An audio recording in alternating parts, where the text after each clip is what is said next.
আসসালামু আলাইকুম এভরিওয়ান, কেমন আছেন? আশা করি সবাই অনেক বেশি ভালো আছেন। আজকে একটি গুরুত্বপূর্ণ ইনফরমেশন শেয়ার করার জন্য আসলাম। ইনফরমেশনটি যেমন আপনার জন্য গুরুত্বপূর্ণ, ইনফরমেশনটি আপনার ফ্যামিলি এবং সবার জন্য খুবই গুরুত্বপূর্ণ, তো ভিডিওটি শেয়ার করে দিবেন। ইনফরমেশনটি ঠিক এমন, সরকারি নির্দেশনা অনুযায়ী 1 জানুয়ারি থেকে NEIR কার্যকর হবে। এর মধ্যে গ্রাহকের ব্যবহৃত সকল হ্যান্ডসেট স্বয়ংক্রিয়ভাবে BTRC ডাটাবেজে নিবন্ধিত হবে।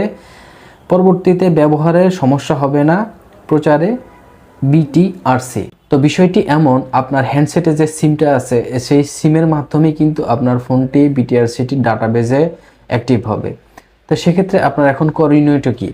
তো আপনার এখন ফার্স্ট করণীয় হচ্ছে, আপনার সিমের মধ্যে যে সিমটা ইনসার্ট করা আছে, তো সেই সিমটা আপনার নামে আছে কিনা এটা অবশ্যই আপনাকে চেক করতে হবে।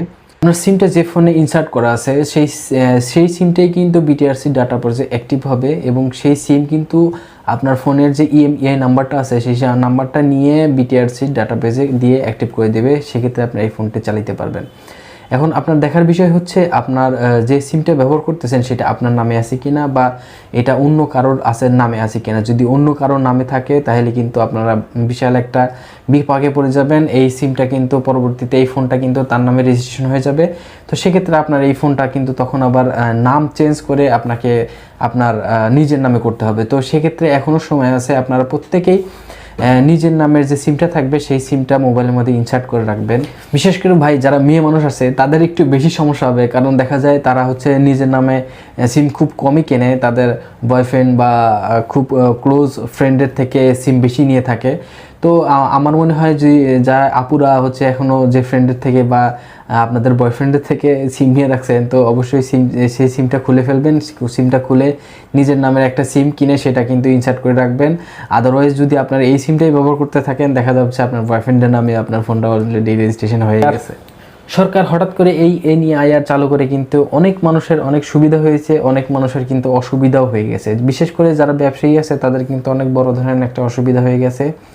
সরকারি খাতগুলো এতদিন ধরে যে রাজস্বগুলো হারাচ্ছিল সেইগুলো কিন্তু এখন তারা ব্যাক পাচ্ছে। তো এর মধ্যে দিয়ে গ্রাহকের কিছু সুবিধাও আছে, কিছু অসুবিধাও আছে। এখন যেমন আপনার রিফারবিশ ফোনগুলো কিন্তু আপনার চাইলেও কিন্তু BTRC ডাটাবেজে অ্যাক্টিভ করাইতে পারবেন না। তো সেক্ষেত্রে আপনার ব্যবসায়ী ভাইদের কিন্তু একটা মাথায় বড় একটা সমস্যা হয়ে দাঁড়াবে।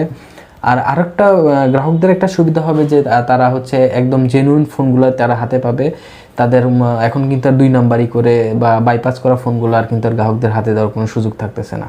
তো আমার কাছে মনে হয়, যদিও টাকা কিছু বেশি যাচ্ছে, বেশি যাওয়ার ফলেও যদি একটা জেনুইন ফোন পাওয়া যায়, সেক্ষেত্রে আমার মনে হয় যে NEIR একটু সুবিধাজনক পর্যায়ে আছে গ্রাহকদের জন্য।